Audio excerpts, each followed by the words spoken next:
Good evening. My name is Claire Bishop, and as Executive Director of American Public Square at Jewell, it is my honor and privilege to welcome you to tonight's program, our first of the year. I don't have to tell you that the last year has been like no other we have experienced in our country. The images coming to us from our nation's capital have reinforced the deep divisions that our country is currently facing. At the same time, these events serve to reinforce the very mission of American Public Square at Jewell, to bring civil, fact-based discourse to the public square. And that mission is more important now than ever. I'm reminded in these moments that the success of our democracy does not rest solely with America's institutions and leaders, but it is the responsibility of every American to reject divisive vitriol and to approach those with whom we do not agree with curiosity, respect, and humility. I like something that panelists for this evening's program, Batya, Ungar-Sargon, said in an interview yesterday on a local news channel here in Kansas City, where American Public Square is based. She said, "It's every American's responsibility to treat every human with dignity." Many of us struggle to find a way to do that today in the divisive climate. And we at American Public Square felt it was really important to focus the first program of the year on a practical discussion to give people information about not just why it's important, but how also to carry these conversations out in your own community, with your colleagues, with your friends, with your family. I want to say, at times when I feel discouraged by the path that our country has taken, I choose to consciously reaffirm my own commitment to the ideals I just expressed. And I'm so encouraged that so many of you have chosen to join us for this program tonight, because it leads me to believe that you share this very commitment and the individual responsibility and commitment to treat others with dignity and respect. So it's going to be a great conversation tonight. Really excited. We've got a fantastic lineup. Before I hand the mic over to our fantastic moderator, I want to give a few thanks. First of all, to all of you for being here tonight. Thank you so much for taking your time this evening. I'd like to thank our program and presenting sponsors, including John and Marnie Sherman, the H&R Block Foundation, William Jewell College, the Hall Family Foundation, the City of Kansas City, Missouri, and Sue Seidler and Louis Norman. I would also like to thank American Public Square staff, volunteers, and program committee for all of their contributions to making tonight's program a thoughtful and engaging discussion. During the program, we welcome questions. You may submit them through the Q&A feature of Zoom. We have Ruth Biggis, our freelance media consultant, media extraordinaire, acting as our roving reporter this evening. So she'll retrieve your questions from chat. You can also enter those within Facebook Live, within the comments on Facebook. Ruth here will moderate those questions, hand them off to our moderator, and hopefully we'll be able to get to them. I anticipate that we'll have lots of questions for tonight's program. With that, I think that concludes opening remarks. It's my pleasure, my privilege to turn the mic over now to Mike McShane, Director of National Research for EdChoice and a proud member of American Public Square at Jewell's Advisory Board. Over to you, Mike. Thank you so much, Claire. It's great to be with all of you this evening, and I can just reiterate, please take full advantage of the question and answer function on the Zoom call. I obviously have a whole bunch of questions to ask our esteemed panel, but I want you all to have your questions answered as well. So please share those and we'll do our best to work all of them in. You know, it's a very difficult time to be having this conversation after one of the most divisive elections that we've had in our nation's history, a summer of racial tensions, a worldwide pandemic, but a chasm remains in our country. We are tasked this evening with trying to answer this question: how can we bridge these gaps and bring our nation together for the good of the American people? I'm pleased to welcome our panel this evening. Each person in their own unique way is committed to bridging the divides that threaten the social fabric of our country. So I would like to go ahead and quickly, since I know we want to jump right into this conversation, and all of you are watching this on computers, so you can Google these folks and find out more about them. So quickly, to introduce our esteemed panel, we'll start first with Ambassador Allan Katz, who is the founder and CEO of American Public Square. We have Joan Blades, who is the co-founder of Living Room Conversations. We have Batya Ungar-Sargon, who's the incoming deputy opinion editor at Newsweek. We have Evelyn Lim, who most recently was the Department of Housing and Urban Development's regional administrator for Region 8, which covers Colorado, Utah, Wyoming, Montana, North Dakota, and South Dakota for you HUD trivia folks. And finally, we have John Gable, who is the founder and CEO of All Sides.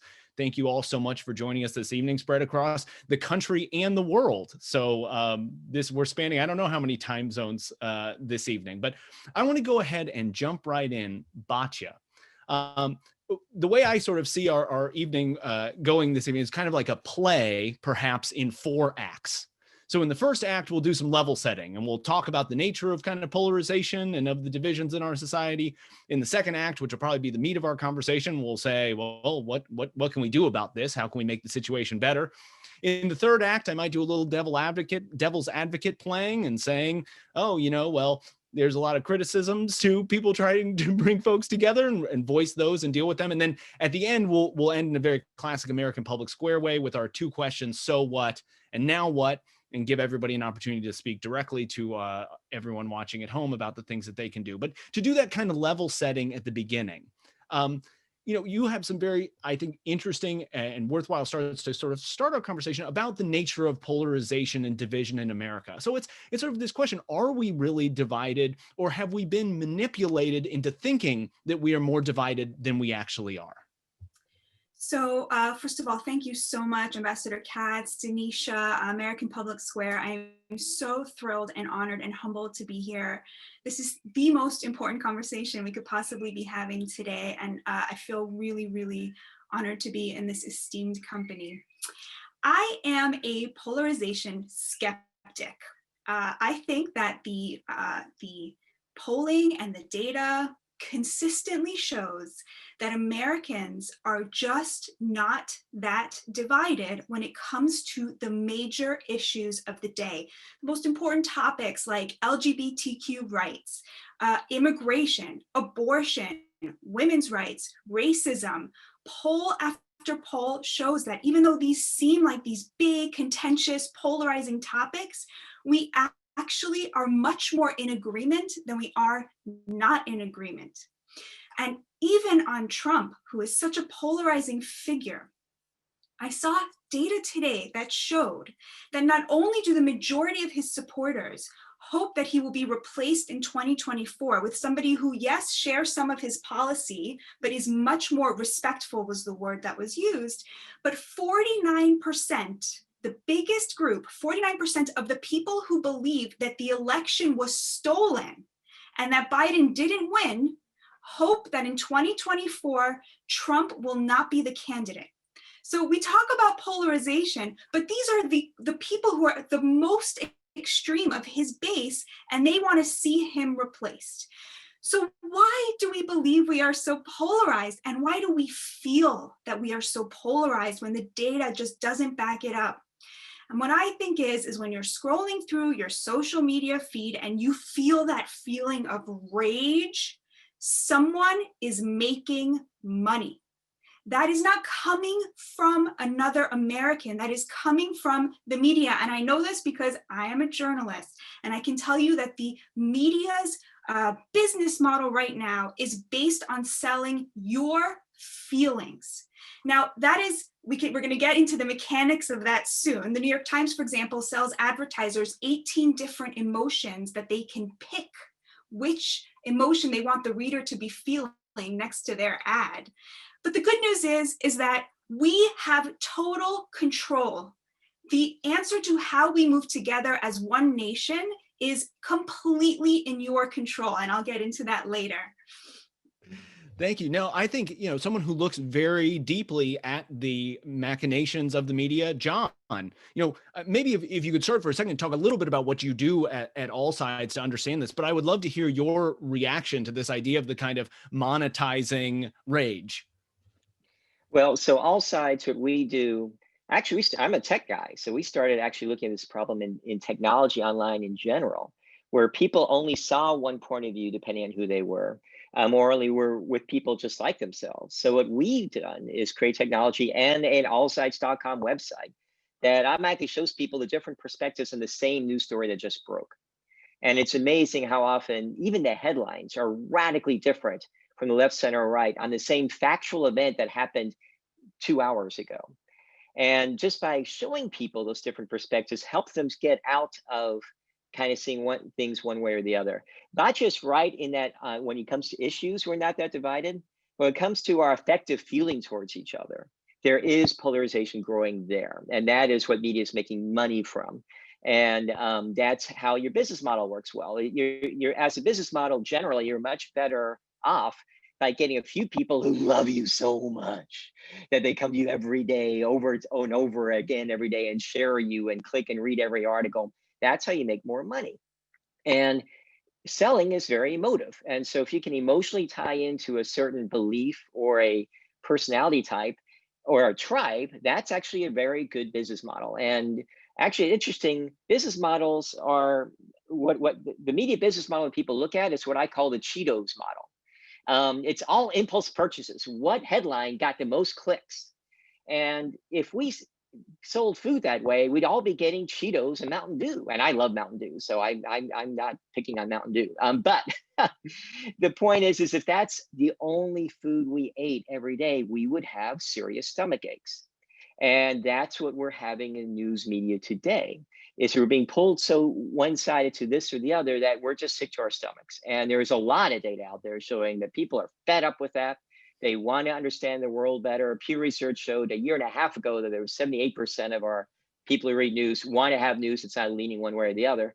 But our business models in the media world, in most part, is rewarding the opposite of what people actually want. People are fed up with that division. They are fed up with the sensationalism that pits us against each other and only highlights the worst and ignores the best. And people are fed up with that. And it's kind of our job to give them what they want, which is a much better understanding of the world and of each other, and permit that ability. And that's what we're trying to do. And as well as everybody on this screen today is trying to do. Sure.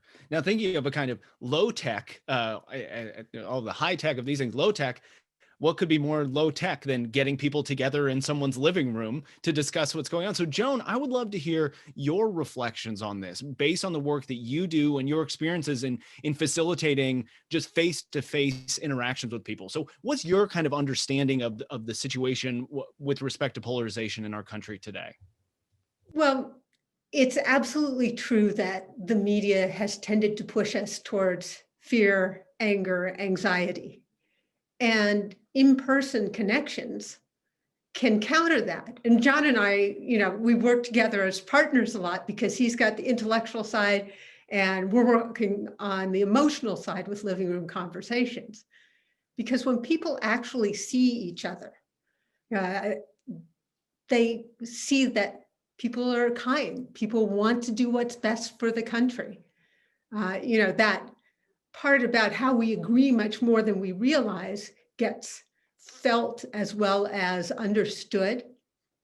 And the living room conversations are being done by video all the time now because, well, COVID, but also in faith communities and libraries, in all sorts of different venues, because it's just a simple two people with different views, each invite two people for a structured conversation. So it's self-facilitated and massively reproducible, which is, as you guys talk about how it's our responsibility, we've tried to create a format that anyone can take and invite a friend or colleague and have a really great conversation. And if you don't want to start with politics, you can start about, we have a wonderful technology and relationships conversation that allows you to dig into how you own your media rather than it owning you. So now, Evelyn, you come from policy world, right? So, I mean, I think of the things that you were wrestling with over the course of the last year, the coronavirus pandemic and all of the associated things that come along with that. So from that perspective, how do you view sort of polarization and division? How did that impact the work that you were trying to do to just meet the needs of our fellow citizens? Sure, thank you. I agree with what everybody said, and I know, one interesting fact that I'll throw out there is that there was a poll that was done that 93% of Americans hate how polarized we are, which means 7% don't. And as everybody has alluded to, that 7% are the ones that are making money off of our polarization. And I agree with Batya that, on the issues, we're really more together than we think we are. But there was another Pew study that said 8 out of 10 registered voters in both camps thought that we were separated by core American values. And that same study said 9 out of 10 thought that a victory for the other side would have lasting repercussions to the United States. And so I think that we are in fact polarized, and that there is a political aspect to that. But what I like to always say is that policy is different than politics. And so when you're looking at issues, then we really need to come together, and exactly what Joan said is we need to start talking. One of the things that I think is most hard about this time is that people aren't even coming to the table anymore. So they don't want to talk to somebody who has a different opinion from them politically. And I'm going to quote something from Teddy Roosevelt, his famous Citizens in a Republic speech, which is not the most quoted part of the speech, but the poorest way to face life is to face it with a sneer. And I think what we're dealing with right now is just a culture of contempt for our fellow human beings who don't agree with you on politics. So I think that that's the first thing that we need to overcome. Doing policy within the administration, I think I have a very optimistic view of where we are, because I've seen where we have been able to work together to get some very important and significant things done. And so I'm very heartened by the policy making. The politics is a whole other issue. Allan, I'd be interested, you frequently kind of take a long view of politics. You've been involved in some way since the student protests of the 1960s, all the way to the contemporary role that you've played in the Democratic Party. If you could maybe kind of talk about the trajectory, how have you seen things change over time? Are they similar? And as a kind of angle on that, I think some folks might say that polarization or some of the divisions that we see in life is just because more and more people's voices are being heard that weren't heard before. And sometimes we're nostalgic for days in which we were, quote unquote, more uniform in our beliefs on things, but that's because we didn't listen to racial and ethnic minorities or women or any of these other groups. And then what we're seeing now is just a kind of natural cacophony of a diverse society. So I'd be interested in your kind of 30,000 foot perspective on the question. Okay, well, first of all, I'm really delighted that everyone is here and participating in this. We appreciate you being here. To your question, Mike, my view is that what's happened is that the evolution of the political dynamic between the two major parties in our country has changed rather dramatically beginning in the early 90s. And what happened was that while there was always competition, there were always negative political ads, there were always the sort of wrestling that went on within the process. There, at the same time, was a notion that at some point we have to come to an agreement here, and we're going to move forward. And that changed in the 90s, and it changed primarily because when the Republicans took over the House of Representatives, the new Speaker Gingrich, decided that they were going to pass everything with just Republican votes. And when that happened, it sort of changed that dynamic and almost made us a little more of a parliamentary system, which you see now in the Congress, where basically all the Democrats vote together virtually and all the Republicans vote together. What I think really happened, though, was this, and what happened with the outgrowth of all of that was a erosion of any trust, not just among the politicians, but among the people writ large. And so what happened was that today, if you tell me you're a Democrat, I can tell you what you're for and what you're against. You tell me you're a Republican, I can tell you what you're for and what you're against. And that didn't used to be the case. And I don't think that's a good thing. And so what you got is that you have that. And the other thing that people found, which goes back really to the point everyone else made here about the role of the media and the impact on people's lives, is that people, what they found worked the best was fear. It was easier to sell fear of the other side than it was to really have a good idea that might be a better idea than someone else's. And so what you have is when you're selling fear, what you're doing is you're eroding trust. And as someone said earlier, I think it may have been Evelyn, that the idea that said, you know, the worry about the other side wins. And so what happens is you evolve into this end justifies the means mentality. And by the way, this is not reserved to one side or the other. Both, there's plenty of blame to go around on all of this. I pointed to what happened in the early 90s only because I think that was the starting point. But I think that what we have now is that we have a situation where Democrats really need to demand more of Democrats, and Republicans need to demand more of Republicans.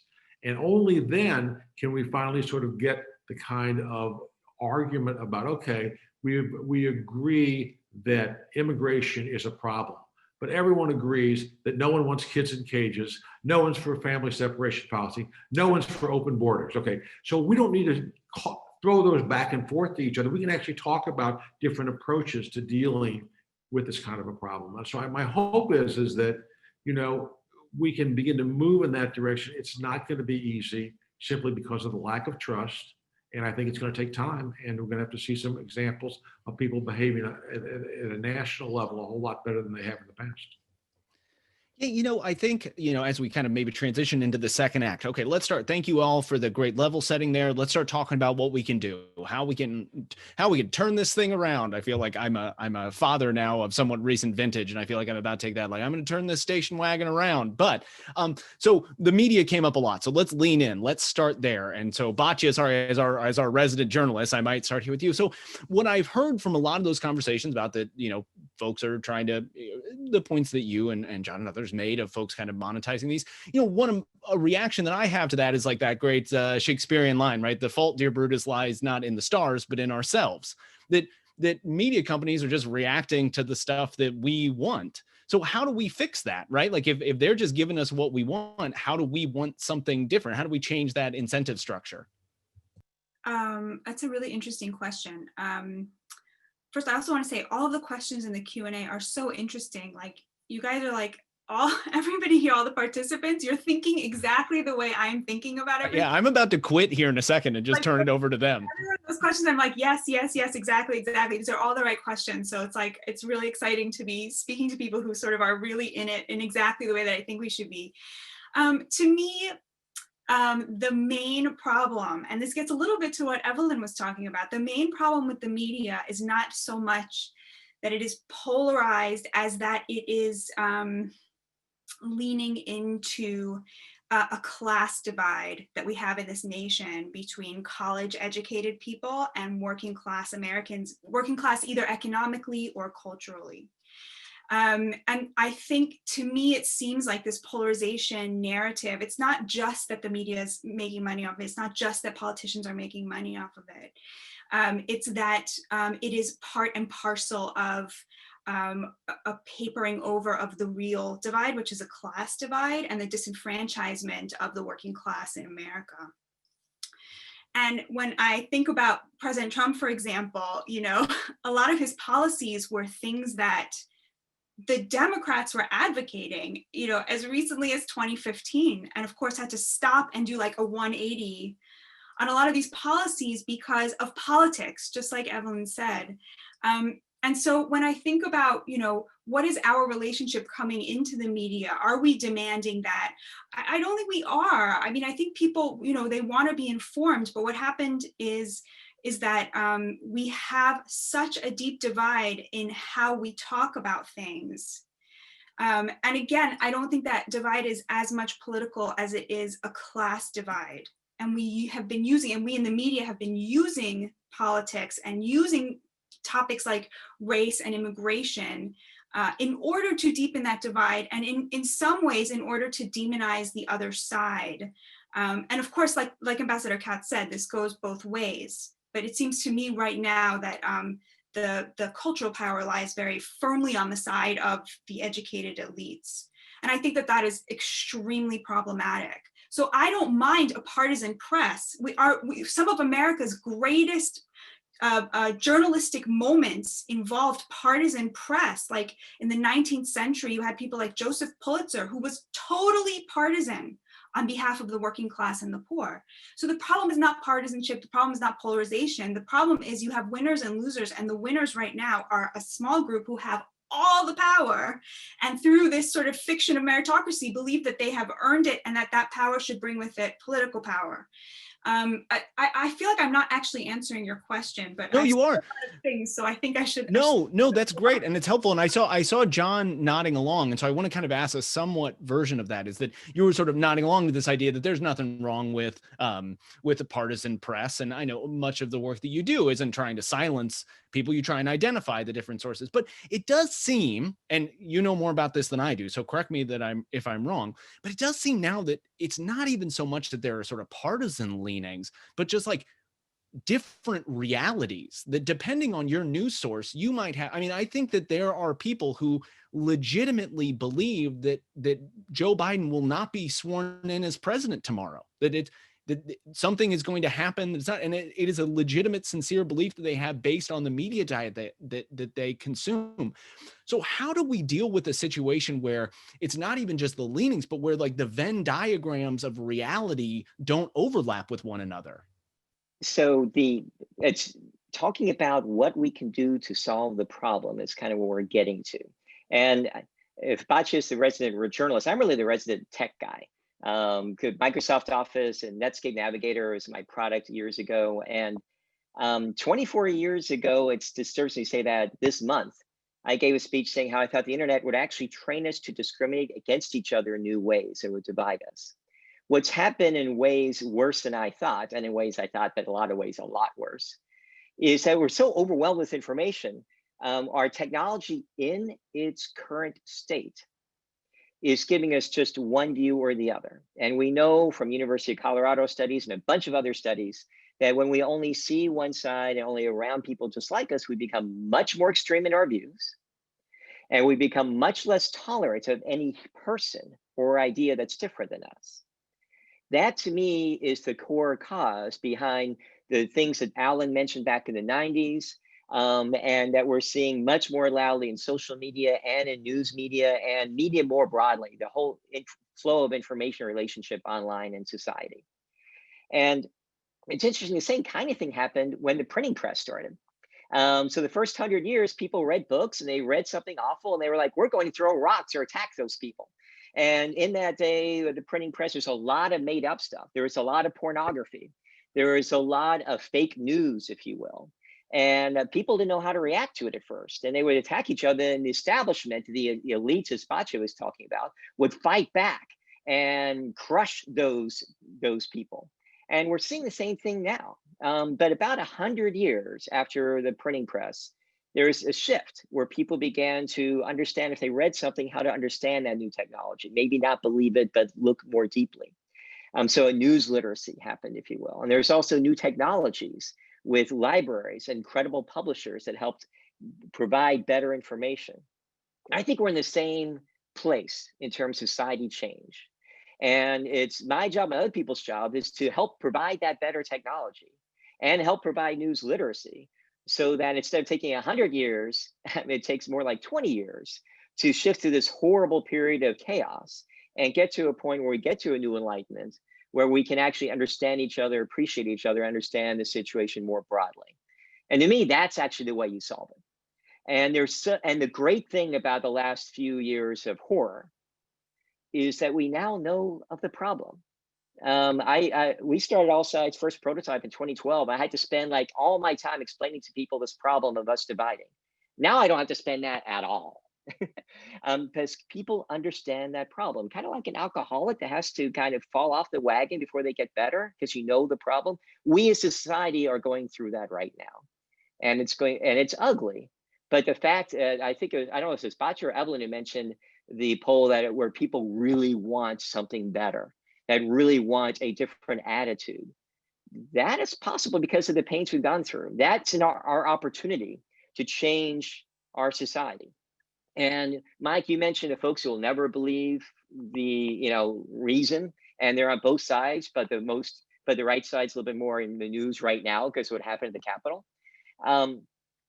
We don't have to convince them. When you look at an adoption curve, if you go to academics and say what happens when a movement changes society, when a movement changes policy, they say only need about 3.5% of a populace engaged in that new idea.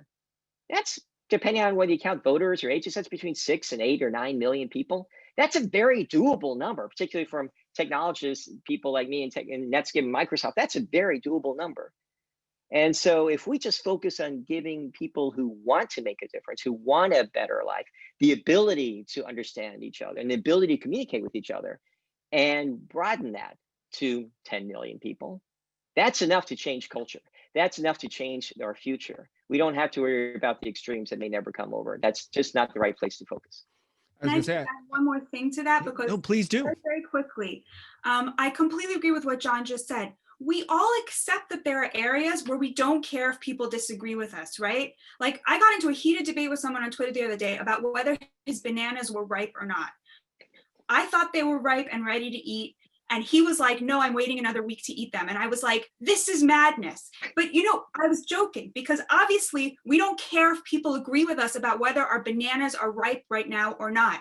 And that needs to be interrogated. Why do you need people to agree with you? Like, we have, there's so many topics on which we are okay with it. And we need to remember and broaden that. And we need to, you need to question yourself every time you're going crazy that someone doesn't agree with you about a topic. Why do they have to agree with me about this topic? It's not a simple thing, and it's a really important question that we have to ask ourselves as well.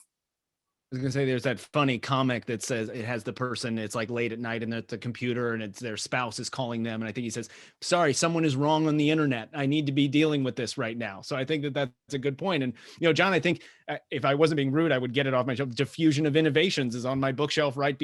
My strategically placed bookshelf right here that brings that up. But Joan, so we've been talking about technology and these things, bringing it down.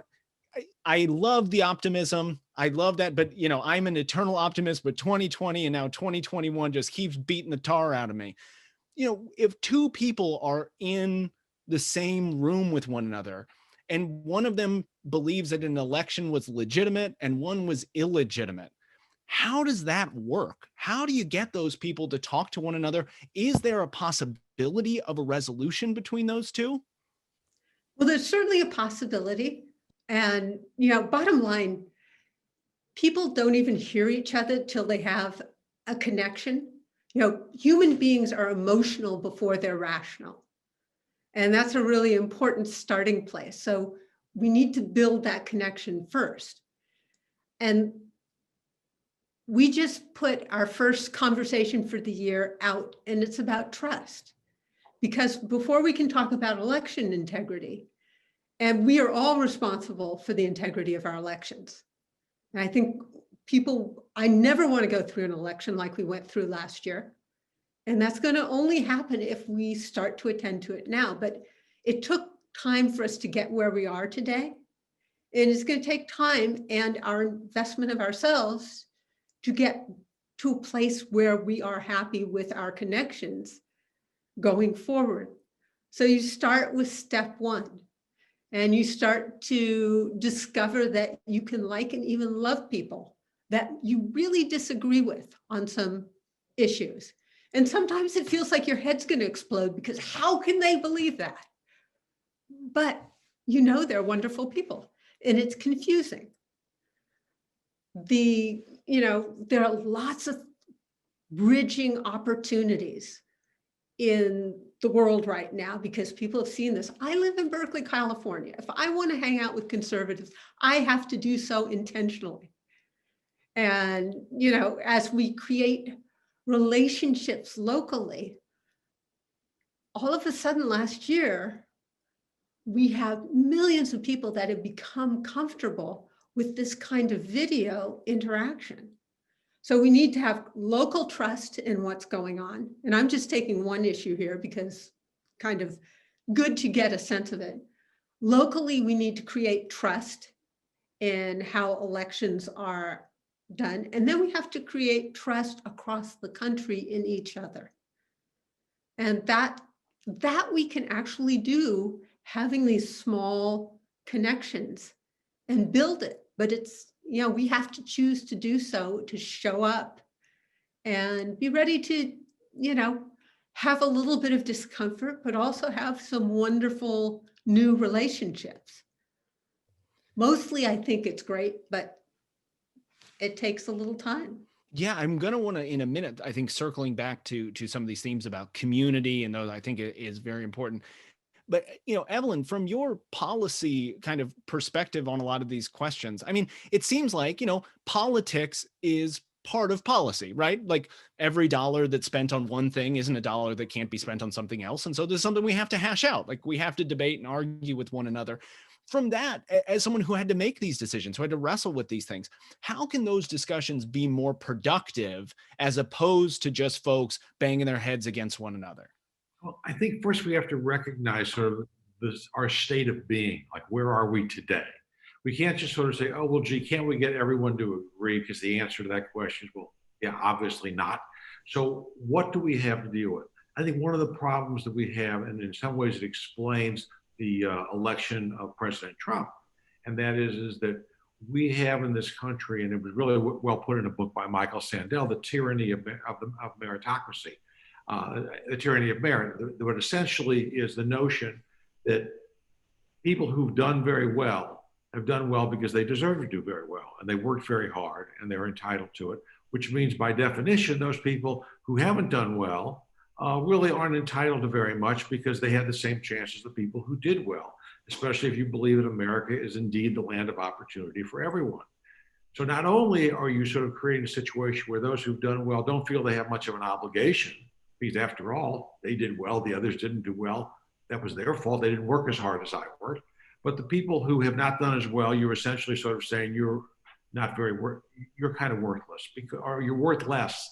And this whole dignity of work concept, it was such a fundamental part of what grew America's middle class. It's just sort of like frayed around the edges. And in so many ways, people who have not enjoyed success, they've had the same job, they've done the same job very well, but sort of the economy's moved on. They turned out to be the losers of globalization as opposed to the winners of globalization through no fault of their own, just like the winners oftentimes came out ahead through no merit of their own. They just happened to be in the right place. We have to understand that that's the America that we're dealing with. We're not dealing with the America that we would like to describe. And so therefore we have to get away from this idea of this mythical America that we've all described and heard directed at us. And we need to focus on people who feel they've been left behind and feel that they are looked down upon by the elites, because you know what? They're right. They are being looked down upon. And so therefore, that needs to be addressed. And I think it needs to be addressed, as Joan says, this is in many ways, this is this emotional connection. If we don't have an emotional connection, it isn't going to matter at the end of the day. We're not going to be able to rationally work our way through all this stuff. So we have to figure out a way to sort of get to people in an area whether it's trust, which is part of it, the elimination, what I would say, is sort of the downgrading of fear as the driving force behind our policies. And I think that what happens is that we can begin to move in the right direction. Yes, and Evelyn, I saw you nodding along there. From your policy perspective, I would love your reflection on that. Yeah, I think one of the things that we're dealing with right now is doing policy by slogan. And a slogan never really gets to the root of an issue. And it never, ever provides solutions. So if you are just reading about defund the police on either side, then you're not really getting to the heart of what people feel is an issue and what people feel is working. And so that's one of the things that I think as a policymaker in DC that, of course, you have to acknowledge that there's a deep rift and people are very concerned about a particular issue. But I also think you really have to dig in and talk to the other side to figure out where you can come together. Because I don't think, at least the vast majority of people who believe in defund the police think we shouldn't have police officers. I think really and then the problem with that is we never got to the solution. We're still not at the solution, and we're not talking to each other about it. So we missed an opportunity to say, this is what we think is working right, and this is what's not. And so I think that as a community, we need to get beyond that. And one of the ways, and I really appreciate Joan's comments on this, is really you have to talk to other people who believe differently than you. And I think the main thing is not that you don't have to just tolerate them or their ideas, but you really have to understand where they're coming from. And you don't have to agree, as Batya said, but you need to figure out where there are workable things to do, because and I think as a policy person, you always feel very optimistic about what you're doing because you're setting out to solve a problem. If you don't ever talk about what that problem is, you can never resolve it. And so I think that that's part of the problem.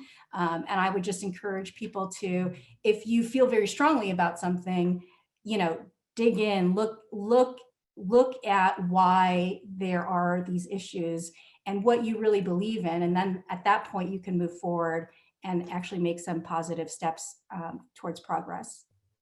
That's great. So Ruth, I'm going to throw it over to you. We've gotten a ton of great questions. So I'm not going to be precious here. If you want to take the next maybe 3 or 4, feel free. The floor is yours.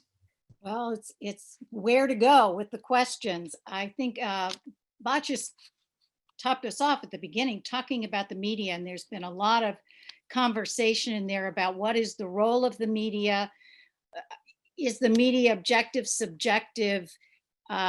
Should there be a fairness doctrine reinstituted so that the consuming public has that, seal of approval to know that what they're hearing, seeing, or, on their feed is reliable and accurate?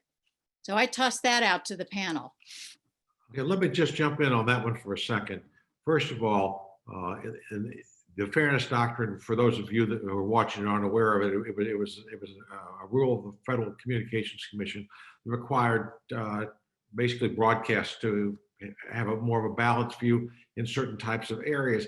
I think that it's become unfortunately antiquated because how media has changed so dramatically. I don't know how you have a fairness doctrine that applies to social media, for example, unless you get into the whole area, which we haven't talked about tonight, of whether that should fall under some sort of government regulation or whether there ought to be the equivalent of public television in social media.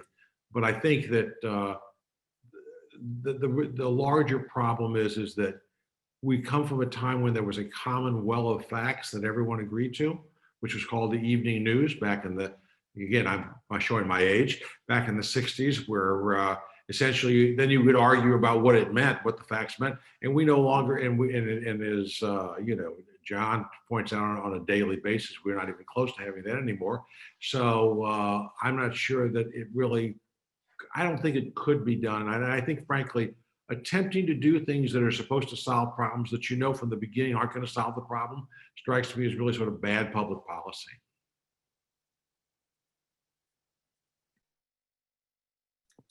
I can speak to this a little bit if it's interesting. Otherwise, we can just move on. Go for it. Okay. Well, I guess what I would say is, so for many, many years, journalists have been more liberal, less religious, more coastal, and, in general, just like way to the left of where the American public is at. And so I don't know that we were ever getting obviously one should strive as a journalist towards objectivity, but the idea that somehow the media has to reflect some idealized form of society, like at that time, if you were, a right-wing person, you were getting media from a journalistic class that was not very much like you. And, as opposed to that, 80 years ago, 70 years ago, 50 years ago, people would get their news from religious leaders who were often wrong about stuff. I say that I'm very religious, but like there were times in history where, the leaders, they were not necessarily like the most best informed people in the way that we educated elites considered, to be like informed. I don't know where this idea that we have to sort of share opinion, like the idea that we need the fairness doctrine, to me seems to be about like controlling, right-wing media, because obviously the left-wing media doesn't want that. They don't want to have to be less woke. They don't want to have to be less, extreme to the left. It's about controlling the right and getting them on board with a set of facts that like we would recognize as facts, we who have been to college, etc. And I don't know that, like, how do you justify that from the other side? Like, how do you like explain that to a person who finally feels like Newsmax or OAN is like speaking for them and representing them? We only see that from our point of view, like, oh yeah, I wish they agreed with me. I wish they thought what, the New York Times has convinced me is like true, right? It's like, how do you go to them and justify like demanding that they read the New York Times or that they have that point of view? And the sad thing is, for me as a journalist, is that when you look at who is consuming what news, the liberal media does not have a working class readership, viewership.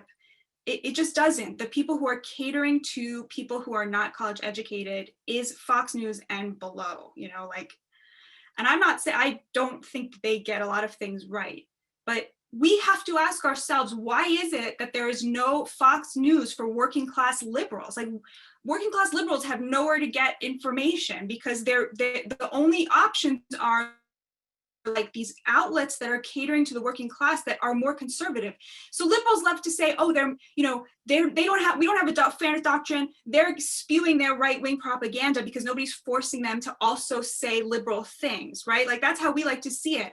But honestly, I really think it goes the other way. Like, the reason Fox News is so conservative is because the working class tends to be more conservative and they're speaking to them in a language that they recognize. Like, those are that's just facts from like looking at who is consuming this media, right? Why is it that we in the liberal media are producing a product that no one who is working class can consume? Like, that's an equally important question. And I just don't see how reintroducing something like the fairness doctrine addresses that, because the answer is because affluent liberals have contempt for the working class. Like, it's not like, I agree with Ambassador Katz, like, that's not going to help that. And that's why I said in the beginning, like, the answer to polarization is you. The answer to polarization is like in your own heart. Like, it's not like in some thing that the government should be doing out there.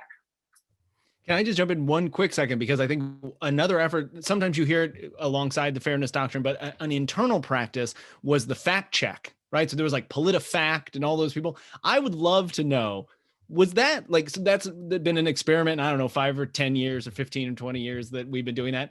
Was that a good development for journalism, or was that a bad development for journalism? I can speak to that a little bit for Batya for a second, just because we look at fact checks from left, center, right, and it's interesting how often fact checkers disagree with each other. I think the idea is right, but there's a big bias in what you fact check and what you just don't bother checking on because everybody knows it's right. So I don't think it's a perfect world. And the thing I want to jump in here for is to the core question, which is, if you're hearing all this, you're like, oh my God, we're hosed. I know you can't have fairness doctrine to make it trustworthy and all that. Recognize that the Walter Cronkite period that Allan mentioned was an aberration in history. Before broadcast TV, everybody got news from lots of different places, but there was a difference.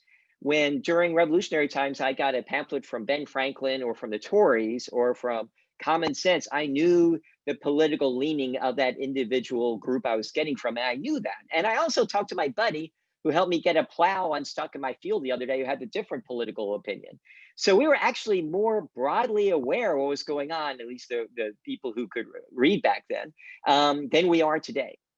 We understood the bias of our source, and we understood the other point of view better then than we do today in our current state of technology. So I do think we can use technology and start answering these questions that people realize need to be answered and make it possible for people, whether they're working class or elite, how well educated they are, where they're from, whether it's West Coast or Middle America or whatever. We have the technology to do that now. We just need to be able to work it and make it viable for the rest of our country to use. I'd like to jump in with a question that was just asked that may take us in a slightly different direction. But one of our participants has asked, how did anti-elitism evolve to anti-science and then into anti-data? And I think looking at the whole situation with COVID, how can we answer that? Or is everybody just rejecting authority, in quotes? I obviously have a lot to say about that, but I've spoken so much, so other people please jump in. I think Batya and I both have things to say about that. Quickly, the labeling of what other people's approach is not always quite accurate. Science is important, data is important. Only looking at one set of data and ignoring another set of data is also a problem. So for example, for COVID, if you only look at people getting COVID and see that as danger, and you ignore the problems of our responses to COVID. So for example, I live in San Francisco. I'm originally from Kentucky. I live in San Francisco. Not only did more people die this last year of overdose than died of COVID, the increase in number of people who died this last year of overdose was more than people who died in COVID in San Francisco. So, I mean, it's a terrible problem. I mean, we're at a war with a virus, and we're not going to get everything right. But we need to look at both sides of the data that talks about the problems of our responses and what harms they can cause to school kids or businesses or to addicts or people with health issues, as well as the real, very real unknown dangers of COVID and how that kills people and can be spread. We need to look at both. And my concern is less that, I mean, there are people who reject any data that doesn't support their beliefs, and too much of the conversation is all one side or all the other, and that's where the problem is, from what I'm saying. Let me just add to what John just said. I think that, it's interesting. If you look at COVID strictly from a scientific standpoint, and you say, okay, if you lock everything down, if you shut down the economy, you know what? And everybody stays home, locked up in their home, it's not going to spread. That probably is an accurate scientific conclusion. However, the consequences of that are obviously severe. And I think what happened is because people looked at the political outcome of the consequences, and therefore what they did is they started grabbing a narrative, and the narratives unfortunately fell into the same wells that exist right now, on virtually every other issue. And so this, which really makes no sense whatsoever. I'm right now in the country of Portugal. They've had a recent spike. The country shut down, basically. And you know what? No one's out. Maybe people are out walking, but I mean, it's just no one's saying you're taking, I don't want to wear a mask, or in other words, it's culturally, it's very, very different.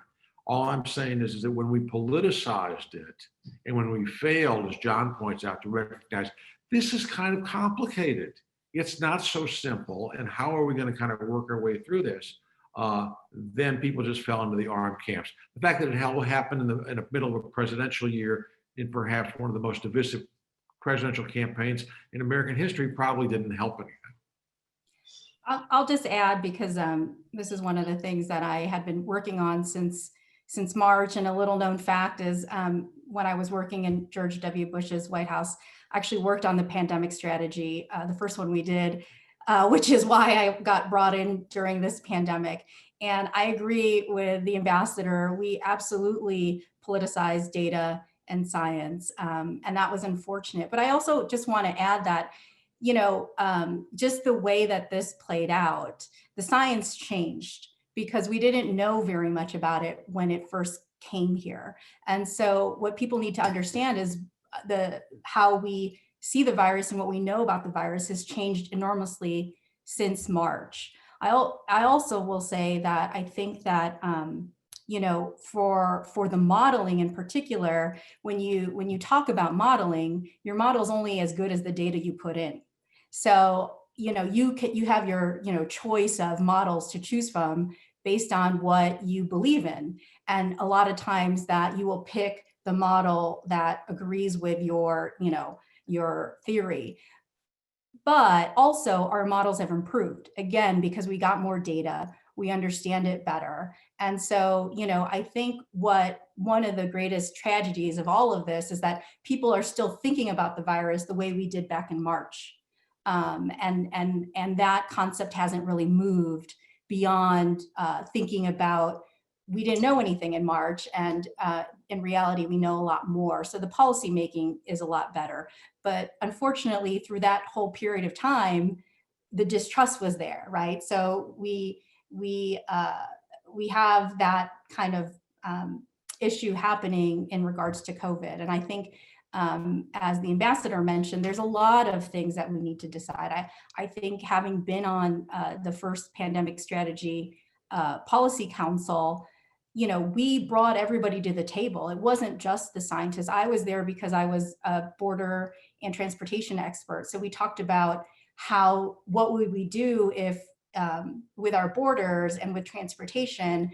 And I had these conversations with many of the same people that are leading the science now.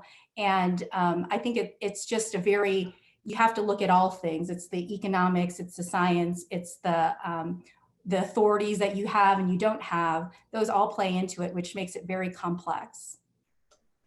And I'll just add that fundamentally, this has left us in a position where, because we're so divided, we're not having the conversations we need to have.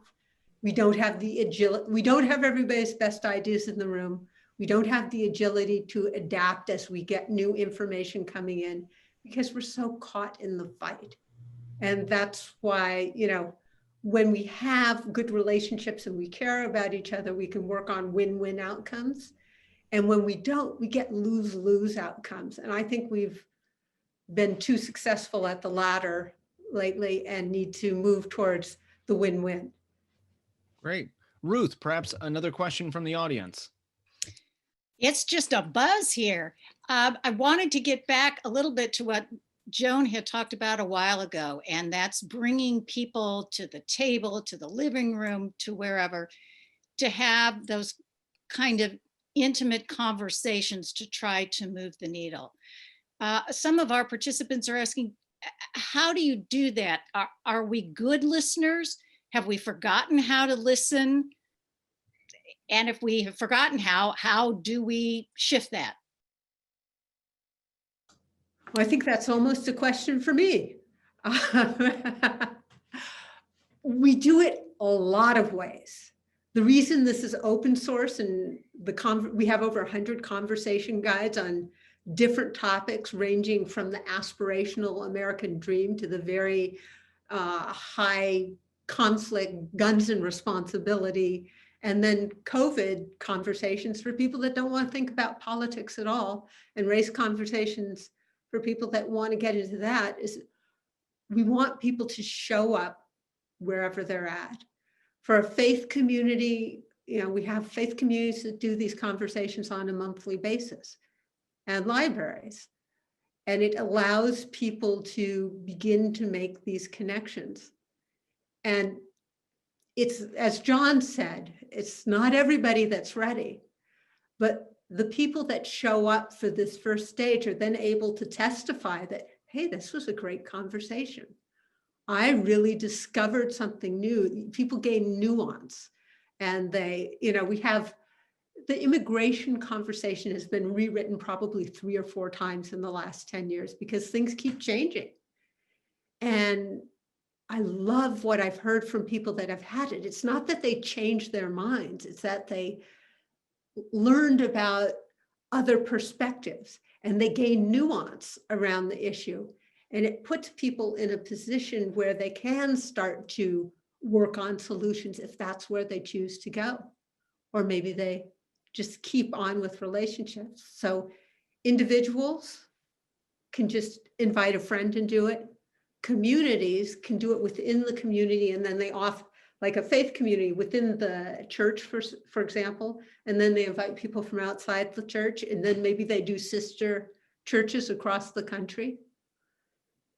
The opportunities are actually tremendous once people decide they want to try it. including an opportunity this weekend that Joan's doing with All Sides. So this Saturday, there's actually an event. You can go to allsides.com or livingroomconversations.org and sign up, where we're having these conversations online with groups that are broken out to be diverse, politically diverse. And it's worked very well before. We've done it at schools, we've done it at groups that Joan's talked about. Everybody here can just go to either of those places and sign up and participate. Now we're going to take a different tack. Got somebody saying if you got the Republican Party and the Democratic Party, and there's distrust and there's noise, is it time for a third party? And is that the way we're going to make bridges? Well, let me sort of take a run at that and let everyone else jump in. There have been third parties before. They have not been particularly successful. Actually, the Republican Party was a third party, but that was back in 1854. So, and that was the last successful third party. So, it gives you an idea of how things generally work. I think there's a very real possibility that a major schism is coming in the Republican Party over the issue of impeachment and actually sort of the role of President Trump in his post-presidency. It'll be interesting to see what that means. At the same time, clearly there is a schism that was papered over through an election of the Democratic Party in terms of a desire to defeat President Trump overcame a whole bunch of other things. Now the question is that the Democrats with control of the Congress are whether they're going to be able to hold that. I would imagine the following will happen: that you will find some people leaving one party or the other to become, and if they have a personal identity, to become independents, and therefore they have the ability to continue to maintain their status without they'll figure out who they're going to caucus with, which is more of an internal problem in the various legislatures. I don't see a third party per se coming and with any staying power. I just think the two parties have the system, to use one of our soon-to-be former president's favorite word, rigged, in terms of it's so difficult to create another party just the way the process is set up that I don't see it happening. But I'm open to arguments that I'm wrong about that. Well, could I jump in on that just for a second to add some additional sort of questions? Because I know in previous American Public Square panels, we've had conversations about ranked choice voting. We've had conversations about nonpartisan redistricting. So anybody else who'd be interested in answering this question, not just about third parties, but there have been these other kind of thoughts of the way that we change our quote unquote jungle primaries, where it's just like the top two people advance regardless of what their parties are. Is anybody on the panel have any sort of think that those reforms to our actual democratic processes or the way that we elect people hold promise, or are they just kind of rearranging the deck chairs on the Titanic? I apologize for, I don't want, 2 minutes and I'm going to shut up. I think that actually that is exactly what we have an opportunity for now. And if you look at people like Lisa Murkowski, they just passed ranked choice voting in Alaska. Whether she stays a Republican or doesn't stay a Republican isn't going to probably matter. She's going to get reelected to the US Senate. With ranked choice voting, if you had in Utah, Mitt Romney probably would win whether or not he was ran as a Republican. So I think those experiments are going to get more and more. I think that they are the step instead of a third party. I actually agree on that. And I worked back in the 80s before technology and politics to fight gerrymandering. And back then it's just one party that was doing it. California had like one district that was only contiguous, one piece at low tide. At high tide, it broke in two pieces. There's just some crazy things. I do think it is democracy or democratic systems are a continual responsibility for us to work on, because both parties are motivated to, frankly, cheat on the edges. I think ballot harvesting is horrible, for example. I think that's a new gerrymandering, though other people may not agree with that one. But I think there are lots of ways that politicians find a way to tilt the scales unfairly in that way and make it quasi-legal or make things that are illegal hidden. And there's also ways that they suppress voting. There's bad stuff that needs to be cleaned up. I actually encourage it to be cleaned up. No question that Biden won, regardless, in case anybody's worried about that. But when elections get closer, these changes make a big difference. And I think If you want more than 38, right now, 38% of people, according to a recent PBS poll, do not believe in the accuracy of the election. They may believe in the result, but not that it was accurate. And the only way to deal with that, to restore that, is to have open dialogue about the true problems that are there and work on it. It's hushing those concerns down do not help. Or just going to the other extreme, saying hey, something was wrong, therefore Trump must have won. That doesn't help. We need to have a helpful conversation to actually deal with the actual issues and make it better. I agree with that. I think, and it's not really commentary on a third party, which I agree with everybody. I don't really see how that would be successful. But I do think that, you know, election integrity as a topic is something that we all should be able to agree on. We want our elections to be fair and executed correctly. So, but it's all in the nuance in terms of how we talk about it. So maybe there was not widespread election fraud, but that is different from actual voter fraud. And so, you know, I originally grew up in Chicago. I live in Denver, Colorado now, but you know, the big joke around Chicago is that all the dead people vote. And the fact that that could be a joke for my entire life and nobody cares, it to me is so interesting. But I'm also from Denver, and Colorado has been doing mail-in voting for many years. And we have one of the most secure election infrastructure in the country. Everybody gets if you're registered to vote, you get a mail-in ballot. And I have a lot of confidence in that system because along the way, we have fixed every step. And so again, that's just talking about the nuance of these issues. It's not right to say, you know, oh, everything was great with this election. There's no evidence that there was anything wrong, but it's also not right to say that, you know, there was, you know, this election was stolen and there was widespread election fraud. But it's, again, just understanding the terms and talking about, you know, where we could really make progress is where we really should be at. And I'll add that election integrity is a big issue on both the left and the right.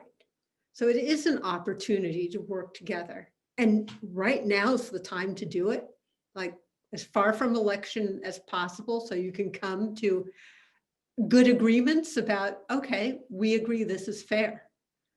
One of my friends says, you know, it's liberty and justice for all. Liberty without justice is not good. And justice without liberty is not good either. We need them both. So we need to, you know, enjoy the fact that we actually do agree on a lot and dig into that part of our, you know, we want to be connected in good ways. We don't like the partisanship. There are more independents now. They may not be an independent party, but there are more independents now than there are Democrats or there are Republicans, because people have become so unhappy with the polarization. So how do we make it so people want to be part of the system? And how do we make it attractive for everybody to participate? Because we want those voices in the mix. Well, it seems like one of the issues that y'all have brought up here, trying to understand nuance, trying to be able to have conversations where you can find this shared ground. It seems like the worst possible place to do that would be on social media. Maybe I'm wrong about this, but I would love to know what you all think about this. You know, so Donald Trump was banned from social media. I would love to know if you all think that was a good idea or a bad idea, or if that was a great start and it would be even better to just go ahead and ban everybody else from Twitter and shut the thing down because of the effects that it has on our conversation. But the general idea here, the role of social media and all of this, and are people able to have nuanced conversations on there? Is it kind of a lost cause? I would love to know what y'all think. As the Trump appointee on the panel, I'll say that I totally disagree with the Twitter ban on the president. I think it's a First Amendment issue, and they came out on the wrong side of that. But I think also I deplore having these conversations on social media, because the one thing that you can do is just put your comment out there and walk away and never engage. And these types of conversations you need engagement and you need a dialogue. And so this panel is way more productive than putting a comment on Facebook or Twitter and then something, and you can also say something really terrible and nasty and not care about it, because sometimes you don't even know that person. And I think that is a really big problem with these discussions, is that too many times they're having it on Twitter or Facebook. The psychological difference of seeing the other person, even if you don't know them, is huge. There's so much communication and visual that all of the conversations we do online and working with living room conversations and Joan and others to do it always include a visual component. That changes the dynamic tremendously. Human beings are very reactive to their environment. The Twitter and Facebook environments are kind of anonymous, so you don't really know or feel the other person. And there's an environment where dismissing people out of hand as human beings is normal. We can actually create an environment where the normal is to listen to people who you disagree with and appreciate them, even if you disagree with them, and especially when you disagree with them. And I think that's actually an opportunity we have to build something better. And yes, I don't think that have to be, I was interested in your answer, does that have to be done in real life? As in, like, can this possibly happen on these quasi-anonymous social media? Is this something that we're grasping at straws? We're looking for a way to fix these things when their very nature causes them to be unfixable with respect to this particular problem? It's a great question. I've been Joan had a third-party Fetzer do some research on this. And what they researched was the difference between a conversation when you were there in person versus an online conversation that was video, and both of them were structured. And people self-selected where they went, but they discovered, Fetzer reported, that the results, the attitudinal change, they weren't really trying to change people's opinion, but their feelings towards each other, that the online conversations with visuals were just as effective, equally as effective as in-person conversations. Now, the guide and the fact people went there, all that's important, but I do think that it's easier than we think. Human beings are naturally social creatures that want to be appreciated with each other.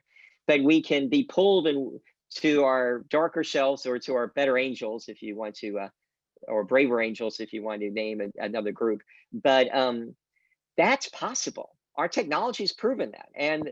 And with COVID, people now recognize this works much more often. That gives us an opportunity to create a different future than we've seen in the past in terms of interaction and conversation with each other. We had more conversation in our. Ruth, let me just go ahead. And just sort of to underscore what was just said by John, American Public Square began as an in-person. The whole concept was, if you're in the same room with someone, it's so much harder to dismiss them as you can on social media. And this whole notion of creating this bond. And for us, the interesting thing was when everything had to go virtual, how are we going to do it? Well, we're doing it tonight, obviously. We've been doing it this way since March, thanks to the great staff that we have here. But the reality is, into what John said, I mean, I'm really encouraged because it does make a big difference. When Mike McShane and I started doing a podcast, we originally we were on the phone. And then we said, no, we should be seeing each other. And the difference, frankly, is and we should have known that it would be different, but the point is that we figured it out pretty quickly. I think that, it is the idea, not that you're going to change someone else's mind, not that you're going to get them to, in fact, if you go into a conversation like this, assuming that you're going to convince them that you're right and they're wrong, that is a fool's errand, okay? It's just not, life, my experience is, life doesn't work that way. What's important is knowing why they think the way they do and recognizing that their motives are as pure as yours. Okay, I want to throw out a couple things because I know I've been watching the chat as well, and I'm not trying to necessarily play devil's advocate here, but it seems, there's been a lot of, I think, very productive conversation here. We're talking about coming together, whether it's in living rooms or online, and it seems a very positive thing, and that's great. We all could definitely, we need more of that in our lives right now. But what some folks have said, before this panel and even now is, what about saying that, you don't have an obligation to talk to someone or it is ill-advised to talk to someone that you think is evil or that is wrong or that hopes to do harm to someone else, that there isn't like a we should sit down and talk this thing out, that there are some viewpoints that just shouldn't be welcomed in sort of polite society. How do you all wrestle with those questions, both that sort of opinion that people have, bring them to the table? Is that a valid thing for folks to say, or do we have this sort of, I don't want to say requirement, but this need to continue to dialogue even with people whose views we find abhorrent? I think if I'm going to invite someone to co-host a conversation with me, I'm not going to invite someone to co-host whose views I think are abhorrent. I'm going to invite someone that thinks differently than me and I'm curious about. It's, you know, the conversation guidelines, you know, be curious, be respectful, own your part of the conversation. We're really good as human beings to know who can and cannot follow those kind of guidelines. So this practice taps into these instincts we have already. And I think we have to really take advantage of that. Like John said, it's not that everyone's there to start with. And we're not there to start with, honestly, too. We need to go where we can have some comfort too. But to begin to expand our connections it's rich. And it's actually, you know, it can be an adventure as well as something that makes us a little anxious. Well, and Batya, I want to throw something to you real quick, because you're overseeing an opinion page. I think a common concern, and I know, Allan, this is something that I think you have to think about with American Public Square and others, is this idea of quote unquote giving a platform to someone. That if you have someone of a certain viewpoint, there was a big controversy this summer over Senator Tom Cotton wrote an op-ed in the New York Times that caused a big kerfuffle. So how do you think through that idea of saying, quote unquote, giving a platform to someone, or how do you answer criticisms when someone says you shouldn't have given this person a platform to share their views?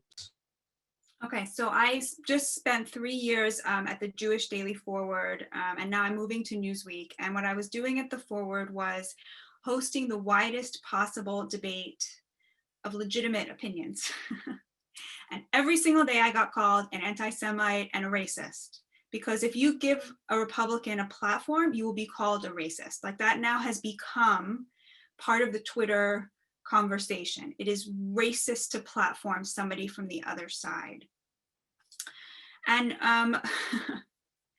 who wants to live in a world where you only hear from people that agree with you? I mean, let's just start with that. From a purely aesthetic point of view, like, what kind of a world is that? You want to watch the same movie every single night? It's just, and the people who are pushing this, none of these people are like people living where, you know, in a war zone where there are bullets flying by and I'm platforming the person shooting at them. Like, the people who are saying you're putting my life at risk by giving this Republican a platform are people like in Park Slope, in brownstones, you know, like we're talking about like the educated elites, right?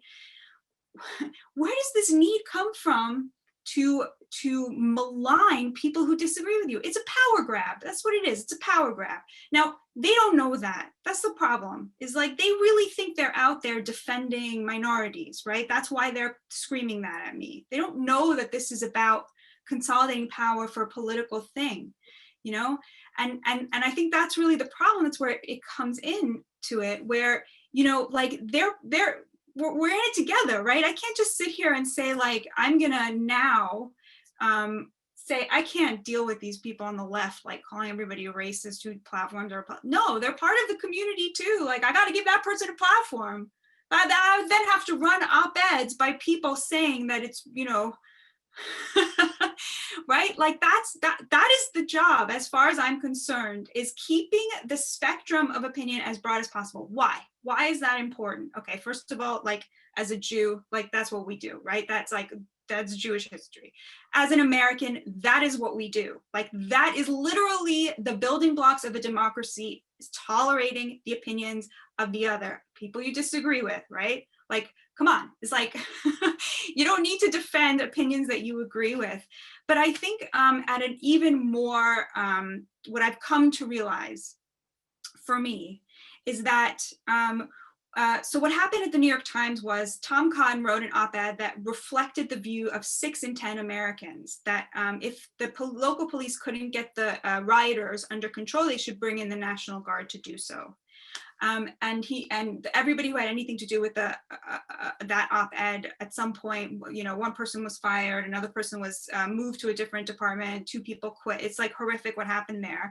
And since then, they have not run. That was 6 months before the election. They have not run a piece defending the president.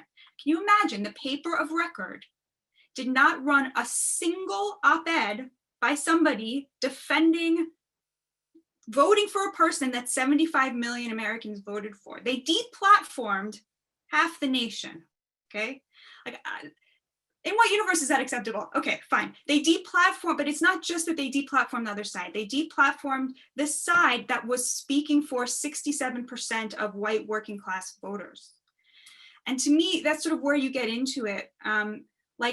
What we have done is we have consolidated power, not just on one side, but and the elites. And so we have this situation where the vast majority of Americans feel that they're not being spoken for, they're not being heard. We've sort of taken their voice out of the public discourse. I get that you disagree with them. I get you think I think they're wrong about a lot of stuff too, you know? Although, like I said in the beginning, fewer stuff than people think. But it is so dangerous to live in a country where power is concentrated in the top 10, 15% of the population who happen to have a graduate degree. It is so dangerous. And I'm staring this down. And, you know, Trump, for all of his flaws, and he's extremely flawed, he made these people feel like they were seen. Like, we're not doing that on our side. They don't feel that. They know that there's huge amounts of contempt for them because they see it on every show on Netflix and every movie, every time they turn on their TV. There's no representation of religious people. There's no representation of the working class. And so to me, it's sort of like there's so much pressure on Twitter from the mainstream media to deplatform these people and to keep doing that thing where not only are they, you know, wrong, not only are they like science deniers, but they are racist. Like, they are the worst thing you can call somebody in this country. That is the worst thing you can say. And of course, when they call you racist, they're admitting that you're not one, because you would be so upset to be called that. So to me, it's about why are they saying, like, that argument that we cannot platform, that platforming these people is dangerous. It's just about consolidating power further in the elites and extremely dangerous. Of course, I'm not talking about, like, I don't think you should run QAnon, you know, I don't think you should run white supremacists. I don't think you should run, you know, there's a lot of people I don't think you should run. But what I used to say is, like, the point, and I'll just end with this. To me, an opinion section has 3 mandates, and they are in tension with each other. The first is to raise up the voices of people who have been disenfranchised by the power structures. That's just crucial. The second is to represent the full breadth of legitimate opinion relevant to our community. And that's the full breadth. That means figuring out where those red lines are and getting right up to them. And the third is really to challenge the readers and the editorial point of view in good faith. And as far as I can tell, the New York Times is only doing the first of those things. And it's terrible and it's dangerous. And I'll end with that. No, that's good. So Allan, I know you get emails, I have to imagine, after certain events that say, why did you give this person a platform? How do you respond to that? Well, basically, we've gotten a lot of those actually. In our first year in existence, we did a program on immigration, and we invited Chris Kobach to be on the panel. And people were calling me sort of, and I said, I don't really know the man, but everyone told me he was civil, and as long as he's going to be civil, that's good enough for us. And it turned out to be a very civil evening, actually. But what happened? My perspective is this: there are people out there that I'm more than happy to sort of say, no, we're not going to talk to them. Whether it's QAnon or whether it's crazy people on the left, crazy people on the right, who really all they want to do is, you know, they're trying to grab the megaphone and just keep. That's not what we're about, okay? And I don't have any. It doesn't bother me at all to say it. I wish they weren't there. They are there, but there are so many other people who I think would really like something else. I think we need to focus on that. I think, Batya, I think that, you know, I must confess my reaction is that you slightly overstate the case. That's my perspective, but we're allowed to disagree, so it's okay. I think that I do believe that there is a concentration and a focus of opinion that is far too prevalent among those remaining national publications. The fact is, as John talked about earlier, there used to be lots of newspapers with lots of different points of view. And so if it wasn't in the New York Times, it was in the Daily News or the Herald Tribune. And in St. Louis, it was the Post-Dispatch or the Globe Democrat. You had all of that. Those days are sadly behind us. I think that I think the media has failed dramatically in doing its job.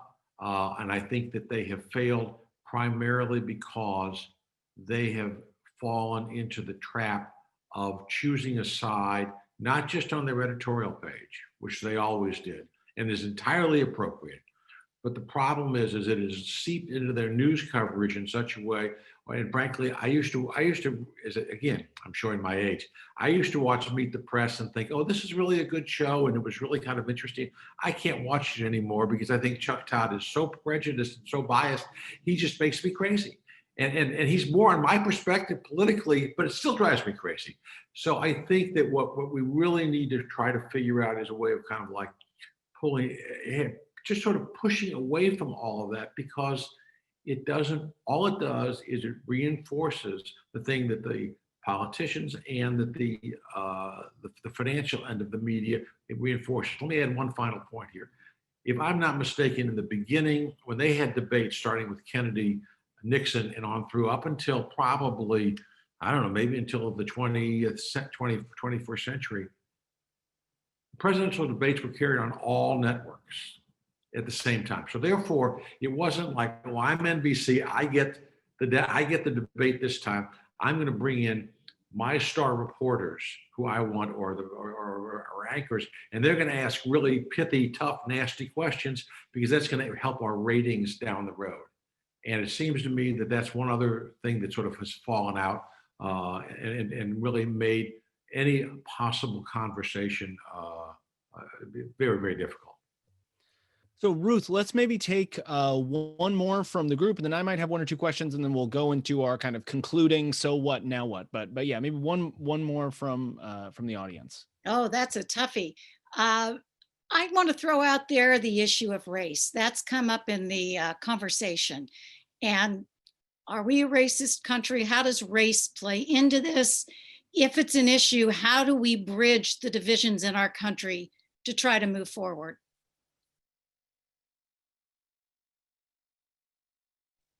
I see lots of people are just eager to jump into the race question, just can't hold themselves I'll back. jump in.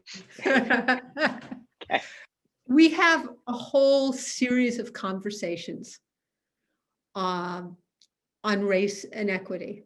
And this started, years ago. We had a race and ethnicity conversation that some leader said, we need to turn this into more conversations. One conversation isn't enough.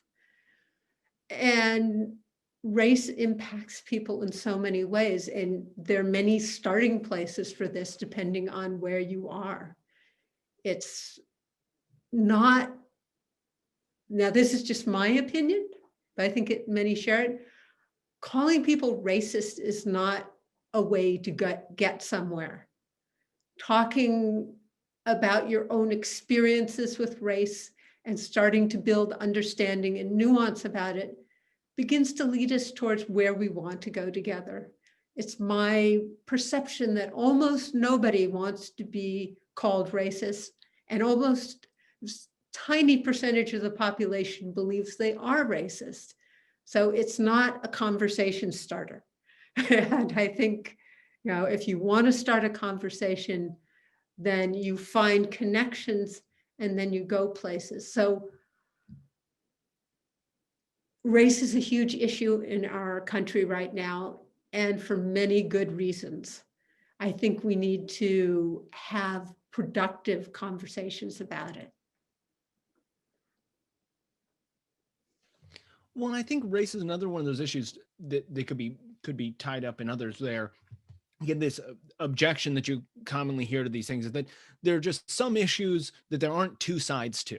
So something like racism, or other things that can be included into that. And, we were having these conversations. I think both Batya and Allan sort of said, we have these lines that people are simply on the outside of, but obviously all of the effort there is drawing where those lines are. But I mean, this affects everyone. So Joan, who you allow into the living room with you and those. So I think it might be helpful to kind of talk to folks about, again, it's easy for us to say, well, we'll deal with the inside the lines and we'll keep out the outside lines, but where the line is drawn is exceedingly important. So how do we draw those lines? What are the decision criteria of saying this idea is too extreme and we won't host it on our op-ed pages, or we won't invite that person in our living room, or we won't have them on a panel conversation in front of a room full of people?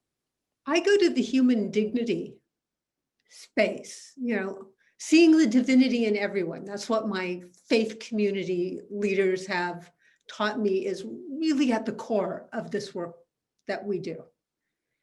And so people that do not see the divinity, the dignity, then they may not belong in the space. For me, that's where I draw my line. I guess I'll give an example by way of sort of punting what is a very difficult question, and it was like basically 90% of my job, which is like figuring out where the line is and who's on which side of it. Defund the police became, we talked about this, I think Evelyn brought up this slogan. And it was like, so the slogan defund the police, they didn't literally mean defund the police, it turned out. They meant take some of the money from the police and give it to social services, So it's sort of like, okay, so that's not what the word defund means, but okay. And then what happened was people started tweeting it was like, if you don't accept defund the police, you're a racist, right? And they started to say people who object to defund the police, this tweet was retweeted like 20,000 times, were the same people who object to defund the police were the same people who objected to abolish slavery. Okay, it's like very extreme terms, right? So who is going to then object to defund the police if that makes you a supporter of slavery? Well, it turns out 81% of Black Americans feel that the police are in their neighborhood an appropriate amount of time. In other words, they oppose defunding the police in the way the word defund means, right? It's so funny because at that point it's like, well, if you believe the Oxford English Dictionary definition of the word defund, you're a racist, right? You see how it's like, it gets absurd at some point. And I'll give you another example of this. So we were led to believe that, every person who voted for Trump was a racist. That was sort of the reigning narrative in the liberal media, to which I belong. But then it turned out that he got 40% of the Latino vote. He got 18% of Black men. He got 35% of Muslims. So are they all white supremacists? Are they all racists? So at some point, you have to have a certain amount of humility towards the community that you are allegedly representing with these extremist views about who doesn't get a platform. Are we now supposed to deplatform 40% of Latinos and call them white supremacists? It's so, and I think that at some point you start to realize people know what's up. When those numbers came in, when Trump increased, despite all of his racist statements and all of his disgusting talk, he still managed to increase his representation among minorities. In fact, the only group that apparently voted for him less than last time was white men. So at that point, you're sort of thinking well, the categories themselves, the way they're being used, it's not about dignity. It's not about not recognizing the dignity of people of color. They've redefined racism in this way to be maximally, to cover maximum amount of grounds, including anything that they disagree with. It's not racist. You'll get called racist if you oppose, let's say, affirmative action. But there's so many Black intellectuals who oppose affirmative action, right? So to me, that I lean on that a lot.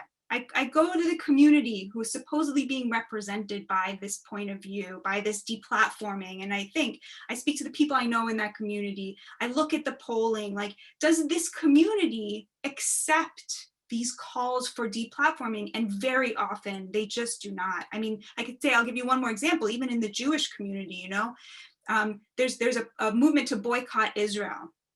a lot of Jews find it very offensive to hear BDS, you know, call to boycott Israel. They feel very attached to Israel. But if you ask them, is the movement itself inherently anti-Semitic? They will say, no. I mean, a lot of the people who subscribe to this movement may be anti-Semitic. They don't think that the movement itself is inherently anti-Semitic, even if they themselves are personally offended by it. So, you know, of course there were calls for me to deplatform anyone who supports the boycott. And I said, no, like, why would I do that? Our community knows better. You know, you can have humility to a community that is allegedly being represented by this call. That's how I go about it. You know, one thing that I just quickly, because it came up in Joan's answer, now came in Batya's, but the role of faith, you know, that's come up in multiple times as being a kind of undergirding. If you believe in a sort of shared dignity of all people as endowed by their creator, you treat them differently than if you don't, or maybe you do or don't. I guess that's perhaps a contested notion. But as we see things like religiosity on the decline, do we see religion playing a role in these problems that we're having now?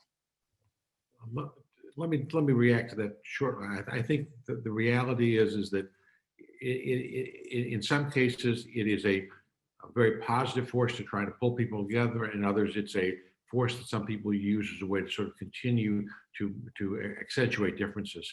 The one thing I think we need to avoid doing, and sort of I'll go back just for a second to what part of what Batya was saying. There is political rhetoric that comes from the left and the right that is then used by the other side in order to poison the well in a variety of different races. I mean, it was sort of like the idea, you know, defund the police was used by the Republicans this time in a lot of different races. As AOC pointed out, no one who ran on defunding the police lost, because only about 7 people ran on that, with that as their platform. But it was used widely with Republicans. The same thing in terms of the Democrats taking the idea of, you know, the extreme white supremacists and dragging all Republicans through that. So I think part of what our job is going forward is that we need to avoid falling into the traps that are being laid by the politicians to define things that are going to help them in one election, because they don't really represent anything other than a small fragment of either party. And I think that it's important that we keep that in mind. Yeah, I think it's interesting to add to that is a concept of forgiveness that's in religions, whether it's religiously associated or not, is hugely powerful and magical. Forgiving somebody for not saying something quite the right way, as opposed to using and pounding them on the head like the president to prove that they're evil or awful. Right. Forgiveness is remarkably powerful. And I am concerned about religious zealotry, whether it's associated with a specific known religion or the religion of science, forgive me, or the religion of social mores at the moment. The zealotry is the thing. The zealotry, which can be good in a belief in common good and possibilities, but can be awful in terms of destroying the others, that they are less than us and therefore must be ripped across. That human nature, whether it's technically a religion, zealots of religion or zealots of some other kind of belief, those are dangerous. So like most things, there are beautiful things and not so beautiful things in both officially defying religion or people who are acting very religious about things that you would not assign with any particular religion. Okay. Our final section here, for those of you that are new in the viewership or perhaps on a panel, we end everything at American Public Square by asking each of our panelists 2 questions, which is so what and now what. So your kind of takeaways of the key points that were made this evening that particularly resonated with you, and then your opportunity to speak directly to our audience about now what can they do to solve some of the problems that we've talked about. And I'm going to start at random with Allan. We'll go with the person who is farthest away from me in this moment. So Allan, so what, now what? Well, the so what is that I think when you hear from the people on this panel, and particularly John and Joan, you realize that not only are there a lot of people in different, coming from different perspectives that think we need to sort of do something about this whole problem, But in the case of Joan and John, that's what they have been doing for, frankly, longer than American Public Square has existed. So, sometimes you kind of feel like you're the only one out there, and it's good to know that you're not. And I think that there is a growing sense in parts of the country that they don't like the level of toxicity that has pervaded so many parts of their life. And I think that there are a lot of different institutions that need to be kind of like looked at in a way to sort of see whether they can help make things better as opposed to making things worse. Great. I'm trying to think of where. Joan, I think you may be the next farthest away out on the West Coast there. So we'll have you go next. Okay. Well, so what? I think we've got a consensus that things are not the way we want them to be right now. That polarization is to some extent out of control. And now what is, we need people of goodwill to step up, and wherever they're comfortable, it may be living room conversations, it may be braver angels, it may be getting all sides every day, so they start to see, what the different parts of the country are seeing, but to start to be part of turning this ship around. So that's the now what for me. And specifically, you got to go to Living Room Conversations and sign up and join us this weekend for this. Now what, that for sure. Wonderful. I think we have another voice out on the best coast. John, why don't you go next? You mean the left coast? So I'd like to add one so what that we haven't talked about as much, because we do understand the threat to democracy, I think.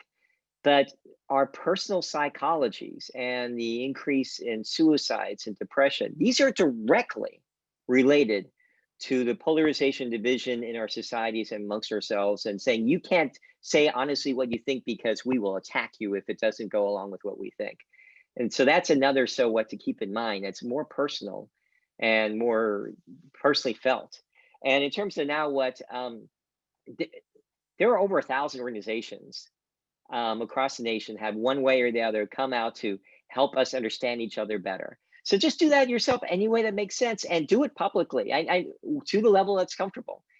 If there's somebody saying something horrible, go to being honestly from a personal, humane way, understanding where they're coming from and saying, ouch, that hurt. And connecting with them individually and showing other people that that's possible by showcasing that. I think the change starts with us. Politicians generally follow the people. It's just a matter of enough people doing that before politicians will follow us. Well, I think we can head to the mountains now. Evelyn, you're so what now what? Yeah, thank you. I agree with what John's saying, is that it's so personal right now. And so the so what is that we really are in dire straits. I think the timing of this program is really significant. Yesterday, we just celebrated the legacy of Dr. Martin Luther King Jr. And tomorrow we have Inauguration Day, something this country has done peacefully for 58 times. But yet we have visions of DC being a war zone, of troops, of law enforcement, Jersey walls, people getting bulletproof vests. And so I really think we need to start right now if you haven't already started. And so, I think my challenge for everybody today is that if you don't love somebody who thinks differently than you, then I think you should go out and make more friends. And expand your social circle a little bit, because that's that's the first step in doing it. And then I also think the now what is that, politics is really local, and we hear this all the time, but our national politics has really become part of this, entertainment complex where, we've talked about the media makes money off of clicks. And so, we need to get away from that. And so I think one of the things when people are depressed or they feel like they can't, they are, half of the population is really depressed about the outcome of the election. The other half is, jubilant about it. What we really should understand is that, you should get involved, but the presidential election really has not a lot to do with your day-to-day life.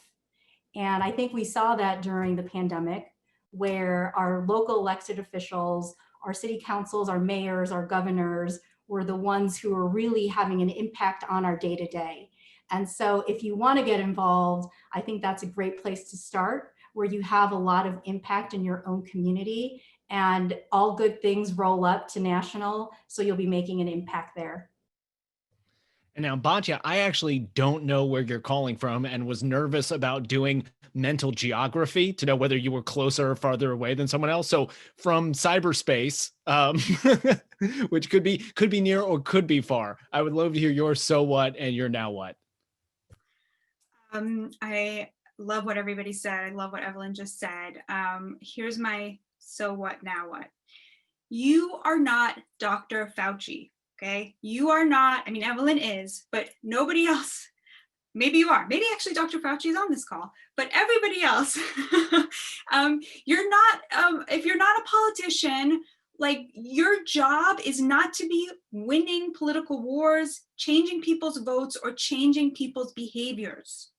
You are a warrior in the war against dehumanization, okay? Your job is the spiritual labor of finding the humanity and the dignity in every single person. That is your job, as far as I'm concerned, unless you're working in policy, but even then, that is your job. And how do you do that?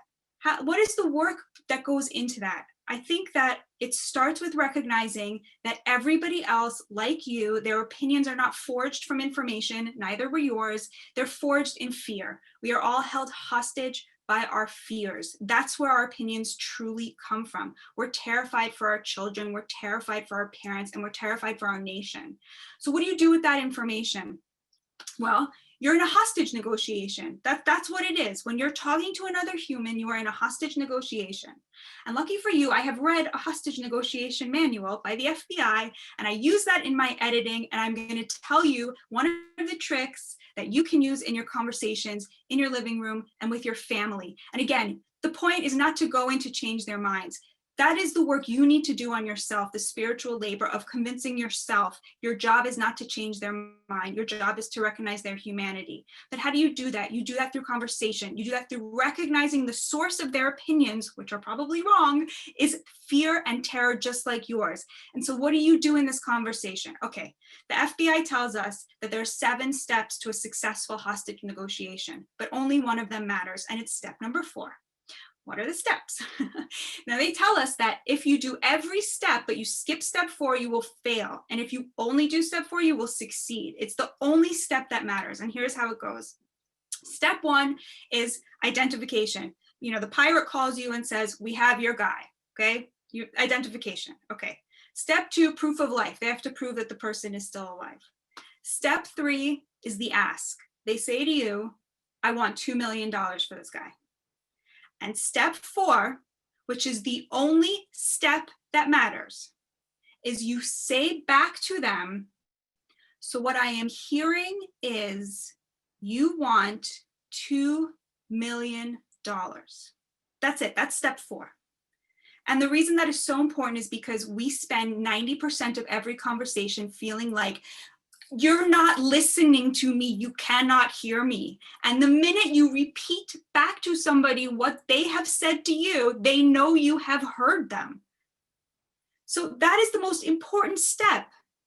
If you're sitting and you're talking to people and they're telling you that the election was stolen and Biden didn't win, the most important thing you can do as a human and as American is to say, so what I'm hearing is, you believe that the results in Pennsylvania were not counted accurately. That is literally the most important thing you can do as an American, and you can do it every single time you're talking to someone who disagrees with you, and you can do it in yourself every time you're scrolling your social media and you see something that enrages you. You take that step back and remember that you are a warrior in the war against dehumanization. Well, what I'm hearing from Claire is that I've held all of you hostage long enough. But I think I'm going to throw it over to Claire here to close us all out, just as a point of moderator's personal privilege. I really enjoyed this conversation with all of you. Thank you so much for your unique perspectives that you brought to this. We could keep talking for a long time, and I would actually thoroughly enjoy doing this. So hopefully at some point in the future, we can all get together in person, continue hashing these things out. But Claire, over to you. Thanks so much, Mike. And thank you so much to each of our panelists. Wow, I am just kind of blown away by the conversation tonight. It's been pretty riveting. I've had my glass of wine and I've been paying close attention. So thank you so much. Joan Blades, John Gable, Evelyn Lim, our own ambassador, Allan Katz, and Batya Ungar-Sargon, our fantastic panel for tonight. Thank you very much for the time and thought you put into this. Thank you also to Mike McShane for moderating this conversation, and our own Ruth Biggis for acting as a roving reporter tonight. You guys did a fantastic job with a lot of content, and there was certainly a lot of activity in the chat and the comments and the questions tonight, and certainly a lively discussion among our panel. So that leads me to believe very much so that these are, in fact, conversations that we wish to be having with one another. And I wanted to take a quick moment to point back to a couple of organizations that are participating tonight, namely Joan and John with Living Room Conversations and All Sides, respectively, two organizations who, like APS, are working hard every day to improve the tone and the quality of public discourse and truly the health of our democracy. And I'd be remiss not to mention that there is a nationwide organization of groups such as ours, the Healthy Self-Governance Movement, that are all working together. Some have been named. Braver Angels, Citizen University, the Listen First Project, the Civic Health Initiative. These are many organizations that offer resources to those of you in the audience who have been excited by this discussion, who have been energized, who want to take it a step further. There are plenty of places to go. I bring this up just to say there are resources out there for those who want to take individual action. The time is now, and the resources are out there. And I'll say that American Public Square, in fact, it's a great time to announce that we'll be hosting a virtual discussion group on a monthly basis. The first will be held in the evening of February 24th. These will be facilitated, small format discussions where our members and audience members have an opportunity to really engage in the kind of good discussions that we've had with the panelists, for example, this evening. Those will be really great, and they'll be taking place on a monthly basis, hosted by APS. So I hope that you'll sign up for those when registration becomes available, which should be soon. And it sounds like there's a great event coming up this weekend with Living Room Conversations and All Sides. So we'll make sure that you've got information about how to sign up for that as well. Thank you again for all of this and for the time that our audience has spent on this important conversation. Tomorrow, you will receive a link to a short post-event survey. I hope you'll take a moment to fill that out and give us feedback on this program. That helps us to plan for future programs. And my last shout out is just mentioning that American Public Square certainly relies on the support from its members to do what we do and to provide a forum for civil fact-based dialogue in our community. So many of you on the meeting webinar tonight are existing members. To those of you who are APS members, we thank you. To those of you who are not, we encourage you to consider becoming a member. You can learn more about that at APS or AmericanPublicSquare.org/membership. Thank you so much for being here tonight. Great discussion. I hope we can continue this, take it a step further. I've been motivated by each of you, and I have a feeling many in our audience will come away feeling the same. So good night to all. Thank you.